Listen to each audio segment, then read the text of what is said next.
Welcome back rockers. इस movie में दिखाया गया है कि कैसे एक नॉर्मल फाइटर एक खतरनाक फाइटर से लड़ता है जिसका मुंह और पूरा शरीर ढका हुआ होता है। तो अगर आप फाइटिंग के शौकीन हो या फिर रेसलिंग के शौकीन हो तो ये आपके लिए। चलिए शुरू करते हैं। मूवी की शुरुआत में हमें कीव के यूक्रेन शहर को दिखाया जाता है जहां एक एमएमए फाइटर यूरी बोयका, जो यूरोप का बेस्ट फाइटर माना जाता है, उसे भी इंट्रोड्यूस करवाते हैं और उसको अनडिस्प्यूटेड का टाइटल भी मिला है। एक शाम को बोयका गैर कानूनी लड़ाई लड़ता है जो अंडरग्राउंड में लड़ी जाती है और वहां पर सारे लोग उसको चीयर्स कर रहे होते हैं। बोयका अपने अपोनेंट को मारने का बिल्कुल भी मौका नहीं देता और इस तरह एक तरफा लड़ाई के बाद बोयका उसके पेट में लात मारता है और उसको मार गिराता है। आगे हम देखते हैं कि रशिया के जिस जेल में सबसे ज्यादा सिक्योरिटी होती है वहाँ कैदियों के बीच लड़ाई करवाई जाती है ताकि गार्ड्स और वार्डन्स का मनोरंजन हो सके। बाहर की दुनिया के लिए ये लड़ाई आम है, लेकिन आज तक का सबसे घातक कैदी जिसका नाम कोशमारा है वो इतने गुस्से वाला है कि गार्ड्स उसे जंजीरों से बांध कर रखते हैं। यहाँ तक कि वो कोशमारा के मुंह को भी ढक कर रखते हैं ताकि वो किसी पर हमला न कर दे। कोशमारा का अपोनेंट उसके आधे साइज का होता है जो बड़ी मुश्किल से उसको कोई पंच कर पाता है और फिर कोशमारा अपने अपोनेंट को नीचे फेंक देता है और उसकी गर्दन तोड़ देता है। कोशमारा उसके मुंह पर तब तक मारता रहता है जब तक उसका चेहरा पूरी तरह से बिगड़ न जाए और खून से लथपथ न हो जाए। अपने अपोनेंट को जान से मार देना यही कोशमारा की पहचान है। वो इंसान से ज्यादा एक शैतान माना जाता है जिसको लोगों को मारने का कोई पछतावा ही नहीं है। और इससे अलग बोयका एक अच्छा इंसान है। उसकी कोई अच्छी जिंदगी नहीं है क्योंकि बहुत सालों तक वो जेल में रहा था। बोयका रशिया का एक वांटेड क्रिमिनल माना जाता है, लेकिन बोयका अपनी पिछली जिंदगी को पीछे रखता है और एक अच्छे इंसान की तरह अपनी जिंदगी जी रहा होता है। बोयका कीव के चर्च में भी मदद करता है और हमेशा दान करता रहता है। फिर एक दिन पंडित बोयका को कहता है कि उसे कोई और काम ढूंढ लेना चाहिए और इसको छोड़ देना चाहिए। पंडित हमेशा बोयका के काम को सपोर्ट करता है और फिर बोयका कहता है कि उसको ये तोहफा भगवान ने दिया है और वो उसको छोड़ने के लिए बिल्कुल भी तैयार नहीं है। बोयका एक प्रोफेशनल की तरह लड़ना चाहता है, ना कि एक गैर कानूनी तरीके से। फिर बोयका का मैनेजर उसे कहता है कि वो कानूनी तरीके से एमएमए मैचेस खेल सकता है और बुडापेस्ट में यूरोपियन फाइटिंग टूर्नामेंट होने जा रहा है और बोयका क्वालिफाइंग मैच जीत सकता है तो उसके लिए नई जिंदगी शुरू करने का बेहतरीन मौका होगा। अब क्वालिफाइंग मैच का दिन आ जाता है। बोयका इस मैच में अपना बेस्ट देने वाला होता है। बोयका के लिए ये मैच उसकी जिंदगी का बहुत ही खास दिन होता है। अब बोयका के अपोनेंट में रशियन फाइटर विक्टर होता है। फाइटिंग की शुरुआत में बोयका अपनी जोरदार किक मारता है और कुछ देर बाद बोयका अपने डिफेंडिंग स्किल्स भी शो करता है। विक्टर के बार बार मारने से भी बोयका पर कोई असर नहीं पड़ता, जिसकी वजह से विक्टर को गुस्सा आने लगता है और बोयका के लिए उसको हराना आसान हो जाता है। बोयका के अटैक से जजेस काफी इंप्रेस होते हैं। जब बोयका विक्टर के मुंह पर किक करता है तो बोयका का क्वालिफिकेशन पक्का हो जाता है और सबको लगता है कि मैच खत्म हो चुका है, लेकिन विक्टर वापस खड़ा हो जाता है और सबको हैरान कर देता है। लेकिन दूसरी बार भी बोयका उसको हरा देता है, लेकिन विक्टर अपनी हार मानने को तैयार ही नहीं है। बोयका को गुस्सा आता है और वो तीसरे पंच विक्टर के मुंह पर करता है और उसको बेहोश कर देता है। बोयका के जीतने के बाद ऑर्गेनाइजर्स उसको बुडापेस्ट में फाइटिंग के लिए बुलाते हैं, जो बोयका के लिए काफी अवसर के दरवाजे खोल देता है। मैनेजर बोयका को पैसों का बंडल पकड़ाता है और तैयारी करने के लिए कहता है क्योंकि अगला मैच 2 हफ्तों के बाद है।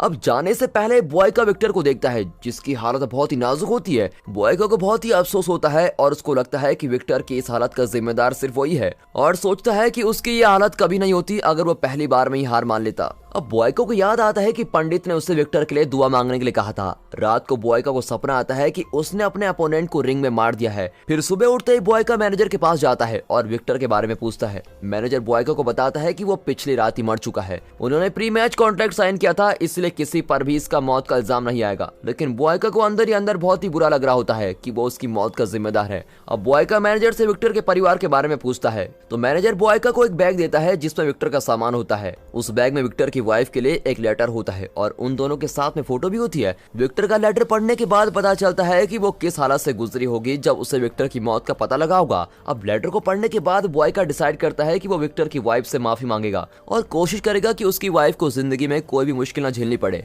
बोयका को पता है कि ये सब करने से उसका अपराध कम तो नहीं होगा, लेकिन वो अपने पाप से मुक्ति जरूर पा सकता है। फिर बोयका मैनेजर को बताता है कि वो विक्टर की वाइफ से मिलने रशिया जाना चाहता है। मैनेजर कहता है कि बोयका अभी भी रशिया में एक अपराधी माना जाता है और उसके वहां जाने से उसको पकड़ ले जाएगा। अब रशिया जाने के लिए बोयका को फेक पासपोर्ट बनाना पड़ता है, जो बहुत ही रिस्की काम है क्योंकि एमएमए फाइटिंग बहुत ही करीब होती है। और फिर बोयका इन सब हालातों को समझ लेता है, लेकिन अपने फैसले पर अटल रहता है। आगे हम देखते हैं कि विक्टर की वाइफ अल्मा विक्टर के फ्यूनरल में होती है। विक्टर की डेथ के बाद अल्मा काफी अकेली हो गई है और ऊपर से अल्मा और विक्टर क्राइम बॉस जोरोव के कर्जे के नीचे दबे होते हैं। जोरोव भी वहीं होता है और अल्मा को उसका आना अच्छा नहीं लगता, लेकिन वो इस बात का ध्यान रखती है कि जोरोव को निराश नहीं करना है। अल्मा सिर्फ इतना अर्चना कहती है कि वो काफी ज्यादा काम करेगी उसका कर्ज चुकाने के लिए और किस्तों में दे देगी। फिर अलमा एक सेंटर खरीदती है और उधर ही रहती है। ये सेंटर अनाथ और जरूरतमंद लोगों के लिए है।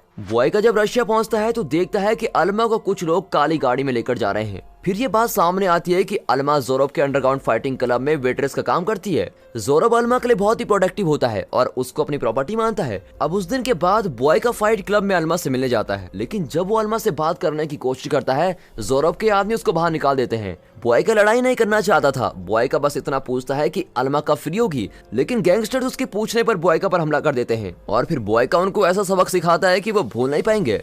जोरब बॉयका को लड़ते हुए देखता है और उसकी स्किल से काफी इंप्रेस हो जाता है। जोरब काफी टाइम से अपने क्लब के लिए मार्शल आर्टिस्ट ढूंढ रहा होता है, इसलिए वो बॉयका को हायर करना चाहता है। हालांकि बॉयका कहता है कि वो यहाँ किसी लड़ाई में पड़ने नहीं आया है, वो सिर्फ अलमा से मिलना चाहता है।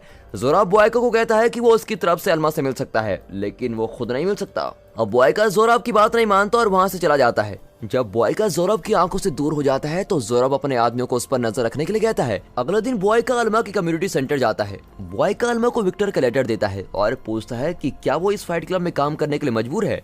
अलमा कहती है कि वो कहीं और काम करना चाहती है, लेकिन वो कर्जे के नीचे दबी पड़ी है। उसके बाद अलमा लेटर पढ़ती है और पूछती है क्या उसने विक्टर की आखिरी लड़ाई देखी थी, जिसपे बॉयका साफ शब्दों में कह देता है कि वही आखिरी इंसान है जिसके साथ विक्टर ने फाइट की थी।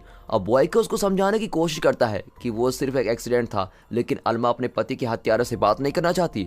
अलमा से मुलाकात के बाद बॉयका जोरब के पास जाता है और फाइट के लिए मान जाता है, जिसके बदले में बॉयका जोरब को अलमा का सारा कर्ज माफ करने के लिए कहता है। फिर जोरब बॉयका को कहता है कि उसे 3 मैचेस उसके पसंद के अपोनेंट से जीतने पड़ेंगे और वो वादा करता है कि वो उसकी पहचान छुपा के रखेगा। जोरब को बॉयका के नकली पासपोर्ट के बारे में पता होता है। अगले दिन अलमा बॉयका से मिलने आती है और कहती है कि उसको उसका कोई एहसान नहीं चाहिए। अलमा चाहती है कि बॉयका अपने घर चला जाए, लेकिन बॉयका कहता है कि वो ये सब अपनी संतुष्टि के लिए कर रहा है। उसके बाद बॉयका लोकल जिम में मैचेस के लिए ट्रेन करने के लिए जाता है, लेकिन एक आदमी बार बार उसका मजाक उड़ाता है। जब वो आदमी नहीं मानता तो बॉयका उसको सिंगल किक में ही गिरा देता है। अब पहले मैच में बॉयका के लिए इजी होता है। अपोनेंट बॉयका को किक करता है, लेकिन बॉयका के सामने इसकी एक नहीं चलती। बॉयका उसको हरा देता है। अब बॉयका अपना लास्ट पंच मारने ही वाला होता है, लेकिन एकदम रुक जाता है और फिर अपने बचाव के लिए अपोनेंट हार मान लेता है। अब फाइट के बाद अलमा बॉयका के लिए ड्रिंक लेकर आती है। बॉयका अलमा से पूछता है कि वो लोकल जिम को अच्छी तरह जानती है, क्योंकि वो उसके स्टैंडर्ड के हिसाब से नहीं है।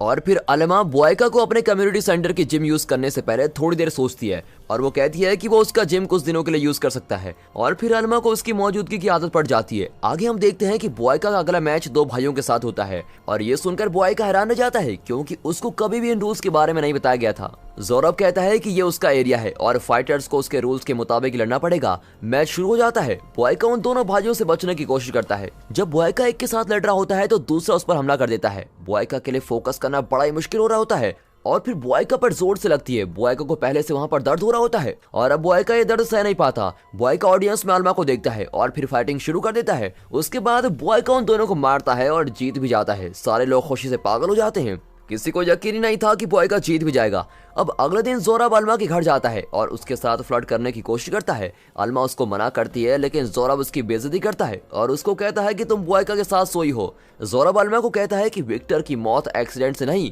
बल्कि ये सब एक प्लान था। अब अलमा इस बात को नहीं मानती, लेकिन उसको ये बात परेशान भी करती रहती है। इसी दौरान बॉयका को यूक्रेन से मैनेजर की कॉल आती है। वो उसको जल्दी आने के लिए कहता है, क्योंकि फाइट से पहले बॉयका को एक प्रेस मीटिंग में जाना है। और फिर बॉयका मैनेजर को उसको आगे बढ़ाने के लिए कह देता है, क्योंकि उसका सिर्फ एक ही मैच बचा होता है। आगे हम देखते हैं कि जब बॉयका रूम में पहुंचता है तो अलमा वहां उसका इंतजार कर रही होती है। अलमा बॉयका से विनती करती है कि वो विक्टर की मौत का सारा सच उसको बता दे और फिर बॉयका अपनी जिंदगी के सारे कष्ट सुनाना शुरू कर देता है। बॉयका बताता है कि उसकी जिंदगी मुश्किलों में बीती है और विक्टर के साथ उसका मैच उसकी जिंदगी बदल सकता था। उसने अपना सब कुछ इस मैच में लगा दिया था और आखिर में वो जीत पे गया, लेकिन विक्टर की मौत ने उसकी जिंदगी का हिस्सा खत्म कर दिया। बॉयका जानता है कि अलमा के लिए उसकी हेल्प लेना बहुत ही मुश्किल है, लेकिन वो विनती करता है कि उसको ये करने दिया जाए। अब रात में बॉयका का फाइनल मैच होता है। बॉयका का मैच इगर के साथ होता है, जो जोरब का बेस्ट फाइटर होता है। वो बॉयका के आने के पहले दिन से ही उसका मजाक उड़ा रहा था। इगर बॉयका पर बहुत गुस्सा है, क्योंकि बॉयका गैंग में उसकी जगह छीन रहा होता है।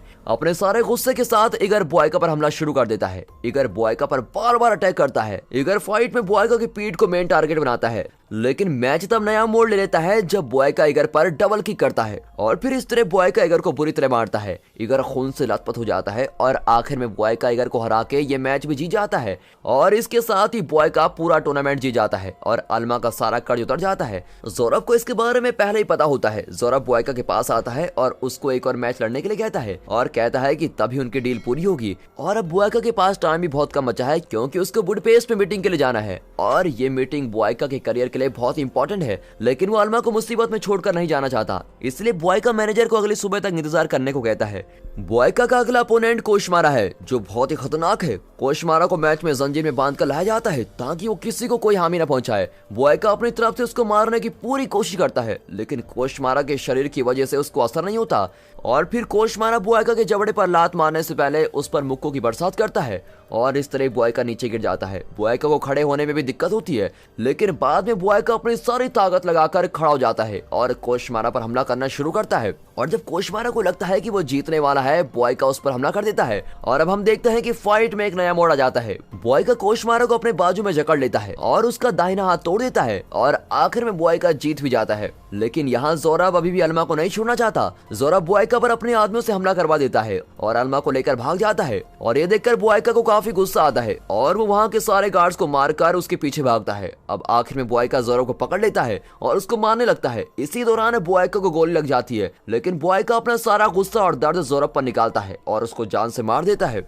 यहाँ अल्मा बोयका की मदद करने लगती है लेकिन बोयका उसको मना कर देता है और पूछता है कि उसने उसको माफ कर दिया है या नहीं। अल्मा इस पर कोई जवाब नहीं देती। फिर हम देखते हैं कि बोयका को रशियन पुलिस अरेस्ट करके लेके जाती है और जेल में डाल देती है। अब 1 महीने के बाद अल्मा बोयका से मिलने आती है और कहती है कि उसने उसको माफ कर दिया है और बोयका को काफी टाइम बाद राहत मिलती है लेकिन एक प्रोफेशनल फाइटर बनने का उसका सपना पूरा नहीं हो पाता। और अब हम देखते हैं कि बोयका जेल में फाइटिंग करता है और अपने अनडिस्प्यूटेड टाइटल को बनाए रखता है। और दोस्तों यहाँ पर ये मूवी खत्म होती है। तो दोस्तों आपको ये मूवी कैसे लगी? आपके हिसाब से बोयका ने अल्मा के साथ जो किया वो सही है या गलत? क्या आप बोयका की जगह होते तो आप भी यही करते? दोस्तों हमें कमेंट सेक्शन में जरूर बताइएगा और ऐसी दिलचस्प मूवी देखने के लिए चैनल को सब्सक्राइब अभी कर दें। And finally thanks for watching.